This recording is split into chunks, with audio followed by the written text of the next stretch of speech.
Et coucou et bienvenue au fil des créations. Aujourd'hui, on va parler de ma première machine à coudre à un prix de moins de 50 €. Oui, j'ai réussi à acheter une machine à coudre au prix de 35 € exactement. Et je vais vous parler des aléas que j'ai eus parce que du coup, je vous dis exactement le coût, ce que j'ai dépensé, c'est 45 €. Mais en fait, la machine en elle-même m'a coûté 35 €. Avant toute chose, je suis ravie de vous retrouver puisque ça fait quasiment un mois que je n'ai pas pris la caméra. Ça me fait bizarre d'ailleurs d'être face à face et de parler à une caméra.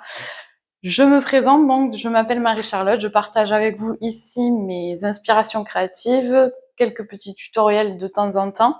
D'ailleurs, je vous remercie beaucoup parce que j'ai vu que le tutoriel sur les marqueurs de tricot que j'ai réalisé en résine UV, ça a beaucoup plu.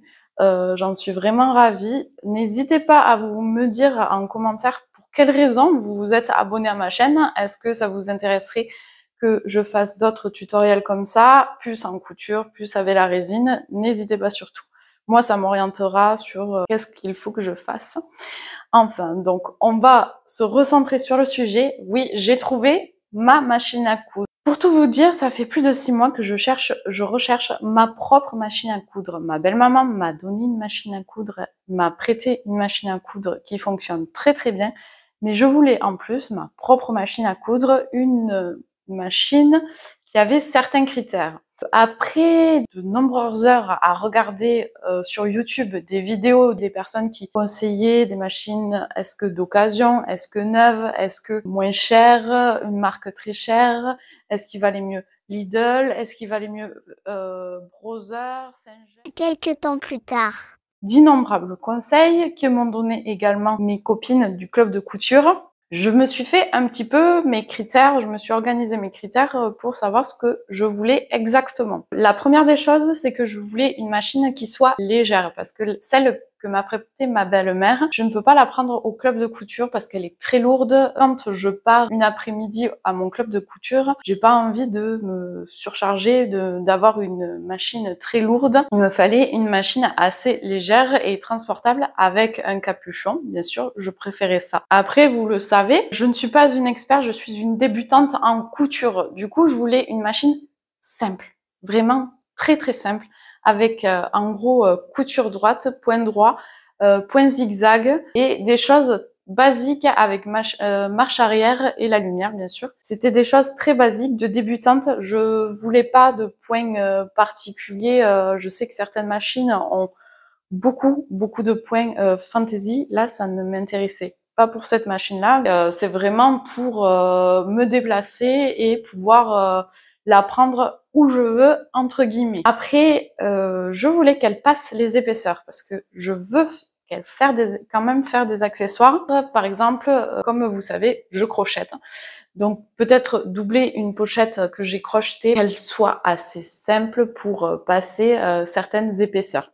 Pour l'instant, j'avoue que celle que j'ai trouvée, je sais qu'elle passe l'épaisseur par exemple de 2 tissus et lanière en crochet. J'ai pas de souci là-dessus, elle est passée comme du beurre dedans. Après, je n'ai pas eu l'occasion de la tester avec du simili-cuir par exemple. Après, occasion ou neuf.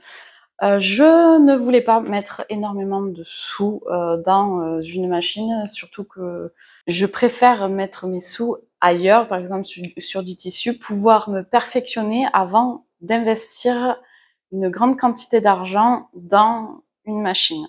Surtout que j'en ai déjà une avec celle de ma belle-maman. Donc du coup, ce que j'ai fait, c'est que je suis partie, comme vous pouvez l'imaginer, sur une machine d'occasion. Certes, le design, elle est pas automatique, elle est vraiment manuelle, mais ça fait l'affaire pour une débutante. Personnellement, ça fait mon affaire. Je vais vous la présenter quand même, du coup. J'ai trouvé cette machine au prix de 20 €. Pour la petite anecdote, parce que en fait, j'ai trouvé la machine sans le capot, sans la notice. Donc c'est pour ça qu'elle m'a coûté en tout 35 €. C'est que j'ai dû acheter du coup en complément sur le Bon Coin. J'ai voulu me trouver le capot, puisque la personne avait une machine qui était défectueuse et elle revendait à la pièce les pièces qui ne l'intéressaient plus. Du coup, je lui ai demandé le capot et le manuel d'utilisation vu que je ne l'avais pas. Elle fait vraiment des points basiques, point droit, point zigzag. Pour l'instant, c'est les seuls que j'ai testés. Elle est robuste. Il n'y a pas d'extension ici pour poser bien son travail, mais c'est pas ce qui m'intéressait. Elle est en fonte. Elle fait marche arrière et on peut régler la tension du fil, la tension de la canette, la grandeur des points. On peut mettre ici la bobine, ça c'est rétractable. Et je pense que c'est tout ce que je peux dire. Ensuite, il faut savoir que cette machine, normalement, il y a d'autres accessoires. Sauf que forcément, ça n'a pas été fourni avec. Pour l'instant, je n'en ai pas besoin puisque j'ai une autre machine qui a tous les accessoires et qui fonctionne parfaitement. Pour quelle raison je vous parle donc de 45 €. Donc il y a eu 20 € pour la machine, 15 € pour le capot et la notice, et en plus j'ai dépensé 10 €. En fait, j'avais trouvé à la Croix-Rouge de mon village une browser. La Croix-Rouge m'a dit écoutez, on vous la donne pour 10 €. Vous la prenez, vous la testez, vous la nettoyez parce qu'il y avait de tout dedans, il y avait de la poussière, des moucherons, de tout. Donc j'ai tout nettoyé, pareil, j'ai essayé, je l'ai mise en fonction. Elle fonctionnait, elle était mise sous tension. Quand j'ai utilisé la pédale, mais il se trouve que elle avançait pas. C'est pas ça. Au pire, je la redonnerai. J'ai donné 10 € à la Croix-Rouge. Ils m'ont donné une machine qui fonctionne pas. C'est pas grave. J'ai essayé de contacter un réparateur qui m'a dit que c'était beaucoup trop vieux pour réparer. Donc peut-être que je la garderai, que je la mettrai dans le décor ou pas. Je n'en sais rien. En résumé, je suis très contente de mon achat parce que certes, elle ne m'a pas très coûté cher. C'est une machine de débutante. Mais vu que je débute complètement, ce n'est pas ma seule activité, vu que je fais du crochet, du tricot, je fais de la couture, je fais des bijoux. Je pense que j'avais pas besoin d'avoir une grosse machine puisque je pense qu'elle va me servir pendant longtemps, à part si elle me lâche d'ici là. Mais ça, je pense qu'elle va me servir pendant un moment. J'espère que cette vidéo, en tout cas, vous aura plu. Mettez un petit pouce bleu si c'est le cas. Je suis très contente de vous avoir retrouvé. C'était une vidéo certainement très courte. Mais dites-moi si si vous avez commencé la couture, quelles sont vos machines de prédilection, quelles sont les machines que vous recommandez notamment parce que ça pourrait très bien aider certains qui recherchent une machine.